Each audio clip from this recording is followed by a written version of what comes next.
She was standing at the edge of the old railway platform. A thin girl with tangled hair, and a scarf the color of dust. Her eyes caught mine for just a second, and my heart stumbled. There was something so familiar in them, something I hadn't allowed myself to feel in 22 years. She said my name softly. Mom. And just like that, my knees gave out. I'd imagined that word every night for 2 decades, whispered into my pillow like a prayer. But hearing it out loud again, from someone who looked like she could have come from my own reflection, it was too much. The air smelled like rain and diesel. People passed by, dragging suitcases, not knowing that for me, time had stopped. I didn't even ask how she found me. I just reached out and pulled her into my arms. My name is Elaine. I'm 54 years old, and until that morning, I believed my daughter, our daughter Lydia, had died at birth. Or at least, that's what my husband Mark had told me all those years ago. Back then, I was young and in love, or at least in love with the man I thought Mark was. We'd struggled through infertility, loss, endless hospital corridors. When I finally got pregnant, it felt like a miracle. But there were complications during labor. I remember the white light, the smell of antiseptic, Mark's hand squeezing mine, and then nothing. When I woke up, he told me the baby didn't make it. I never saw her. I never held her. Just a name on a birth record, and a small white coffin I wasn't allowed to open. And I believed him. Because grief makes fools of us all. I rebuilt myself after that, piece by piece. I poured my love into my students, into my little garden, into volunteering at the shelter. Mark became distant, colder. He buried himself in work and rarely came home before midnight. We drifted. Eventually, we lived like polite strangers under the same roof. By the time I turned 50, I'd stopped expecting anything new from life. Just quiet mornings, black coffee, and the company of my cat Hazel. Until that day at the station, when a stranger called me Mom. She said her name was Leah. Her voice trembled as she told me she'd grown up in foster care, that she'd spent years searching for her real mother. She had a birth certificate with my name on it, Elaine Carter, and a faded photo of me holding a newborn. I couldn't believe it. My hands shook as I held that photograph. It was me. My hair shorter, my smile exhausted but full, the hospital bracelet visible on my wrist. I've looked for you for years, she said, tears running down her cheeks. They told me my mother didn't want me, that she left me at the hospital. My world tilted. All those nights I'd prayed for a daughter I thought I'd lost, and now she was standing in front of me, crying into my coat. I took her home that night. My house is small but warm, mismatched furniture, lemon curtains that smell faintly of detergent, a kitchen always smelling of tea and toasted bread. As she sat at the table, her fingers traced the rim of the mug I gave her, nervous and unsure. I watched her closely. Her mannerisms were delicate, polite, but there was something in the way she observed everything, like she was memorizing details. Still, I didn't care. My heart was too full. We talked for hours. About her childhood, her foster homes, her dreams. She said she wanted to study social work, help kids who'd grown up like her. By the time she went to bed, I was smiling through tears. I stood outside her room for a while, listening to her quiet breathing. For the first time in years, the house felt alive again. Over the next few weeks, Leah settled in easily. She'd cook breakfast sometimes, help me prune the garden, sit with me in the evenings while we watched old movies. She called me Mom without hesitation, and every time she did, something inside me healed a little more. Mark didn't know yet. He'd moved into an apartment closer to his office 6 months ago, after we agreed on a temporary separation. We hadn't spoken much since, mostly legal things like dividing bills and signing property documents. The silence between us had grown into a wall. I thought about telling him, but a selfish part of me wanted to keep Leah to myself, at least for a while, to just feel what motherhood might have been, before he ruined it. But even joy can feel fragile when it comes too suddenly. Sometimes I'd catch Leah staring at me oddly, studying me when she thought I wasn't looking. Once, I came into the kitchen late at night, and found her going through my mail. She jumped when I asked what she was doing. "Oh, I was just looking for a pen," she said quickly, smiling too fast. I brushed it off. She was young, nervous, probably curious. But something in my gut stirred. a whisper I tried to ignore. Then there was the phone call. One afternoon, I picked up the landline, something no one used anymore, and heard a man's voice before it went silent.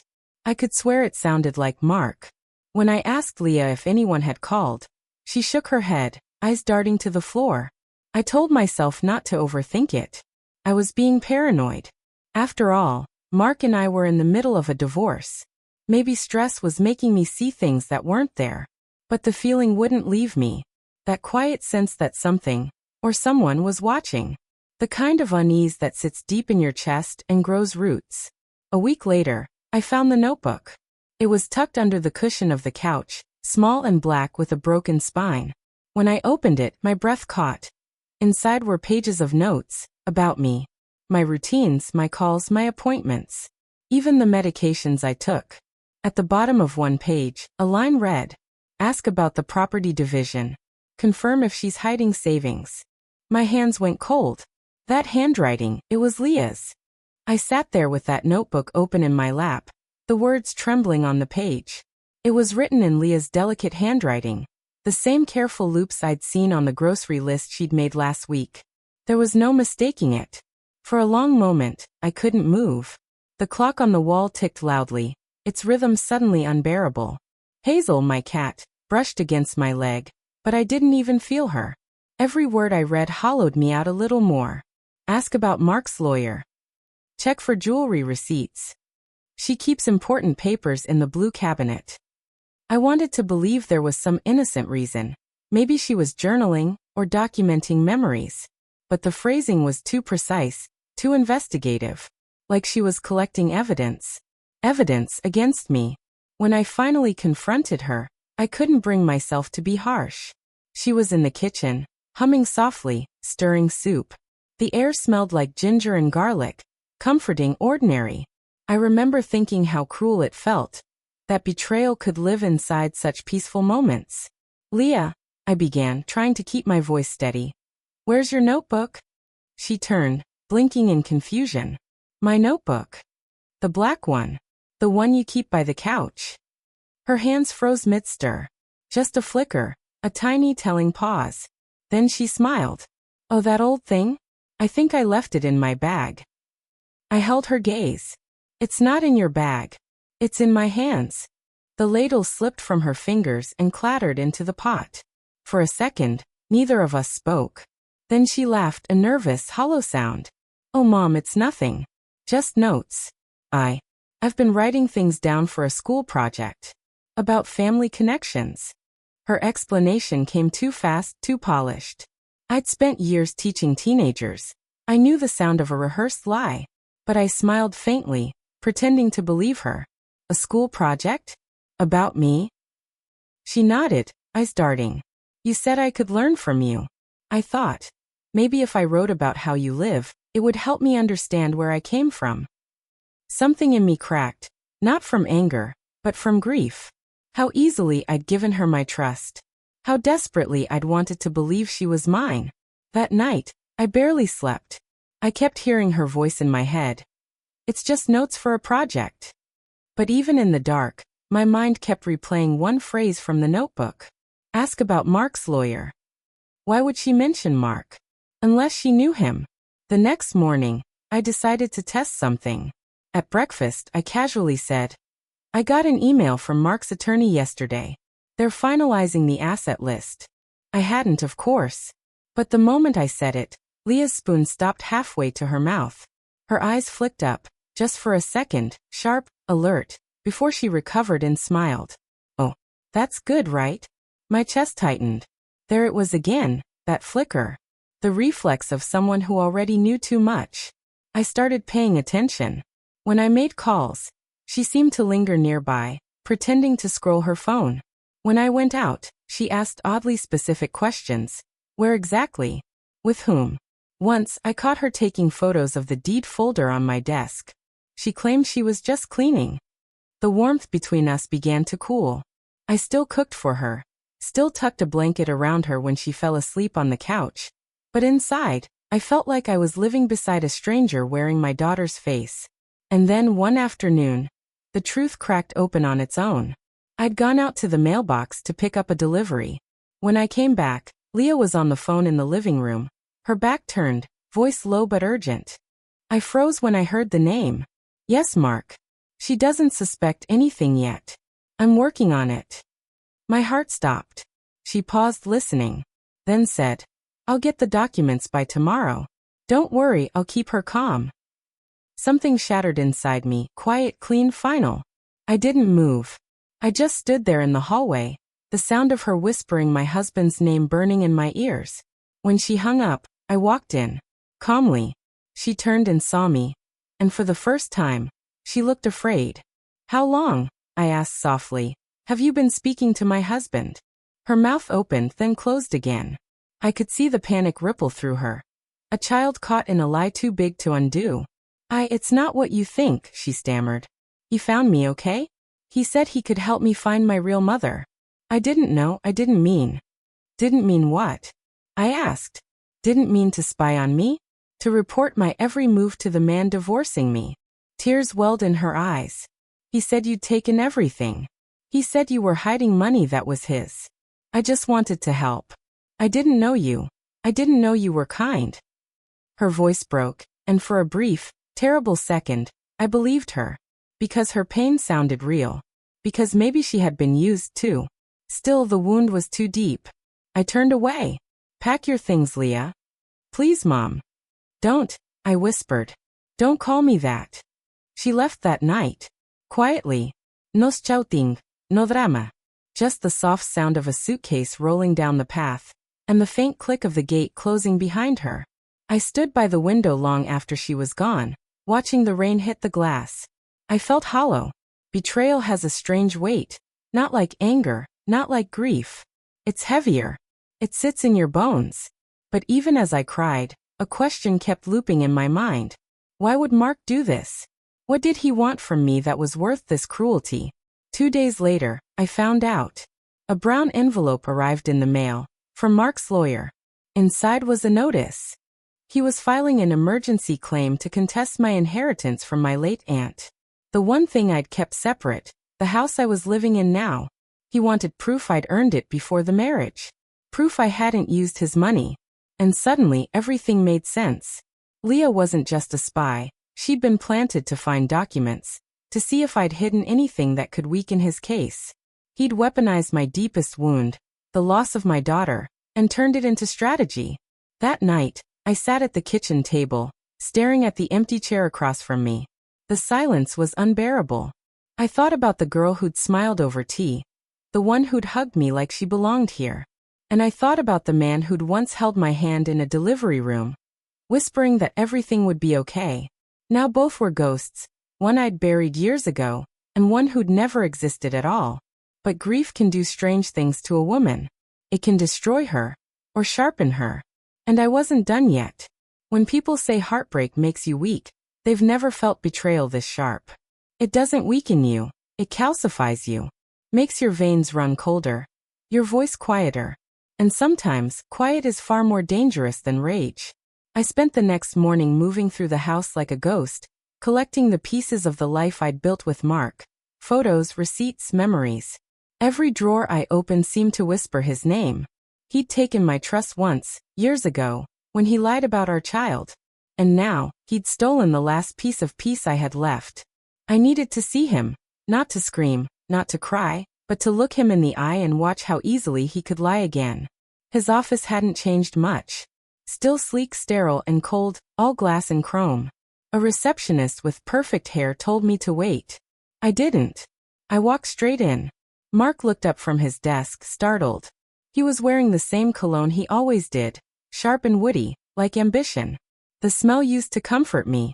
Now it made me nauseous. Elaine, he said smoothly. This is unexpected. Not as unexpected as finding out you hired someone to spy on me, I replied, closing the door behind me.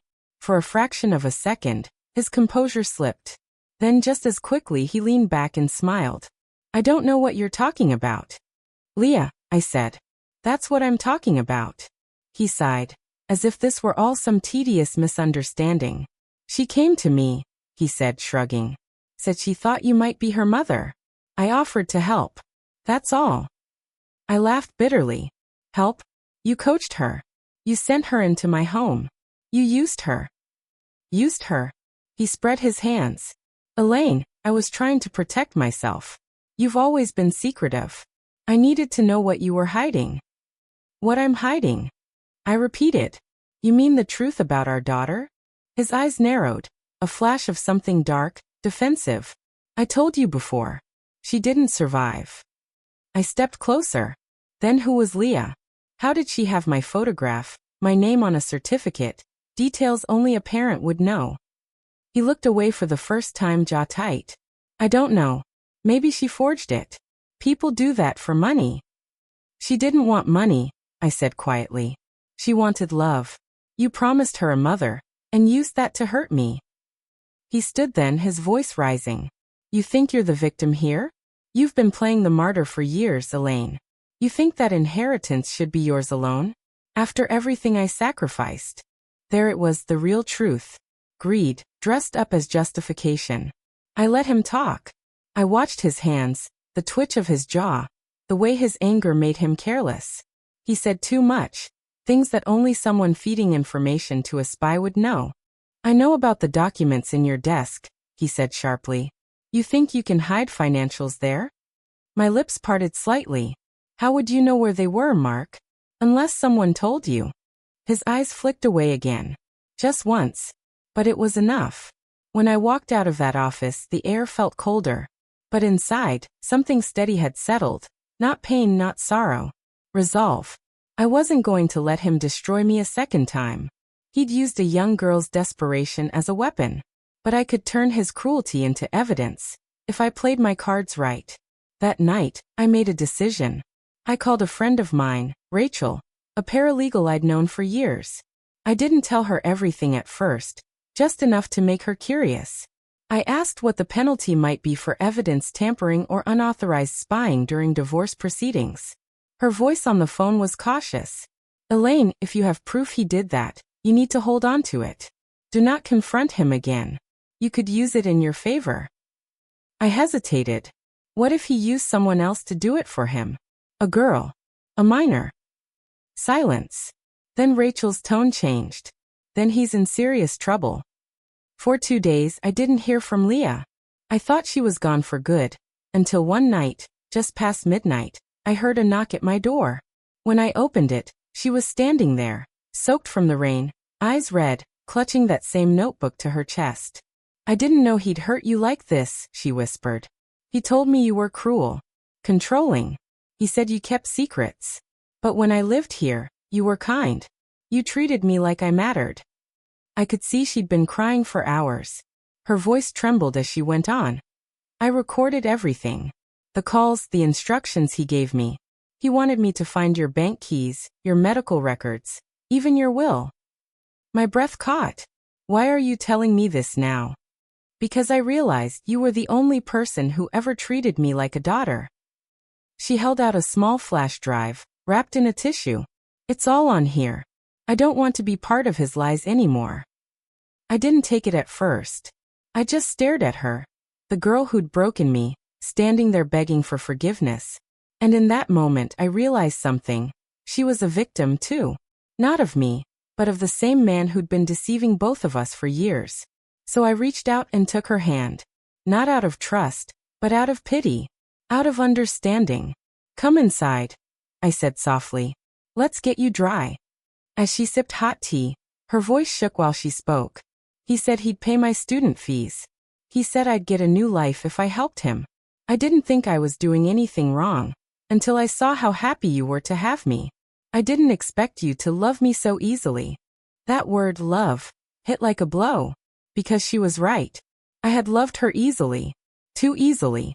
The next morning, we went together to Rachel's office. I gave her the flash drive. Inside were hours of recordings. Mark's voice, instructing Leah on what to find, what to report. His manipulation was clear. Cold. Methodical. Rachel looked stunned. Elaine, this is gold. He's committed fraud. And coercion. Leah looked small beside me. Guilt written all over her face. Rachel leaned forward. We can use this. But you have to be ready. Once this goes public, it won't just be about your divorce. It'll be about him facing consequences. I nodded slowly. I'm ready. But inside, I wasn't sure. Because winning in court wouldn't fix what had been broken in my heart. Still, sometimes justice has to come before healing. When I left Rachel's office, I took Leah's hand again. Her fingers were cold, trembling. What happens now? She asked quietly. I looked at her, seeing not a spy, not a betrayer, but a lost girl who'd been used by a man who'd used me too. Now, I said, we let the truth do what it does best, ruin the liars. When Rachel filed the report, everything began moving faster than I expected. Within a week, Mark's lawyer withdrew from the case. Another week later, I received a call from the police. They wanted to question him about evidence manipulation and coercion. Apparently, Leah's recordings were damning. His voice was clear, instructing her to check if Elaine keeps extra funds, and copy any document that could help us prove fraud. The man who'd once sworn to protect me had, in his arrogance, signed his own ruin. The first hearing came on a gray morning. I remember sitting in that courtroom. The smell of old wood and coffee, the shuffle of papers echoing like whispers. Mark sat across the aisle, looking smaller somehow. The arrogance was gone, replaced by a quiet, nervous tension. His new lawyer spoke quickly, avoiding my eyes. When the judge played the audio, the room went still. She's sentimental. Use that. Cry if you have to. His voice said through the speakers, cold and clinical. Get her to open up. I need those files. Every word sliced through me. And through him. By the end, he wasn't the man I'd once married. Just a stranger unraveling under the weight of his own deceit. The judge called his behavior manipulative and unethical. His claim to my inheritance was dismissed entirely. Worse for him, the court opened an investigation into evidence tampering. His reputation, his job, his name, all began to crumble. As for Leah, she testified, trembling but honest. She confessed everything, admitting she'd been desperate and foolish, but that she'd found courage in telling the truth.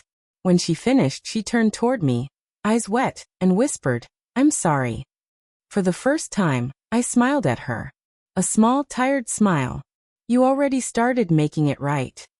After the hearing, she stayed with me for a few weeks. Not as a daughter. Not yet. But as something gentler. Like two people who'd walked through the same fire and survived. She'd make tea every morning and sit by the window, quiet but present. I saw the guilt fade slowly, replaced by something softer. Hope. One evening, she asked, do you think you could ever forgive me? I looked at her, really looked. The girl who'd once been my wound had now become a mirror of my own survival. Forgiveness, I said, isn't about forgetting what someone did. It's about choosing not to let it poison what comes next. She nodded. Tears rolled silently down her cheeks. In time, she left, to rebuild her life. She wrote to me from another city months later. She'd found work at a children's home, helping girls who'd grown up the way she had. She said she still kept a photo of us, not as mother and daughter, but as two women who saved each other in different ways. Mark never reached out again. His name occasionally appeared in the local news. A quiet scandal, a suspension, whispers of a resignation. I didn't follow it closely. Some endings don't need watching. They just need to end. My house is peaceful again now. The lemon curtains still catch the afternoon light, and Hazel sleeps in her usual spot by the stove. Sometimes I still glance at the empty chair across the table, remembering how Leah used to sit there, telling me stories about her foster days. And though she wasn't my daughter by blood, she reminded me what being a mother really means. Not possession, not perfection, but compassion, even when it hurts. I still walk by the train station sometimes. The same platform where a girl once called me mom. The same place where my heart broke and healed in the same breath. Life has a strange way of giving us what we asked for, just not in the form we expected. I asked for my daughter back. And maybe in some twisted, tender way, I got her. Sometimes, the people sent to destroy us end up revealing what we were meant to learn all along. That strength isn't born from peace, it's carved out of betrayal. I learned that love without truth is a trap, and truth without mercy can turn a heart to stone. But forgiveness, quiet, honest forgiveness, That's where freedom begins. Would you have let her back into your life after what she did? Tell me in the comments, because sometimes, what we forgive says more about who we are than what we've lost. Broken heart. If you felt this story, don't forget to subscribe, and stay with me for the next one. Because every family has a secret, and every secret has a story.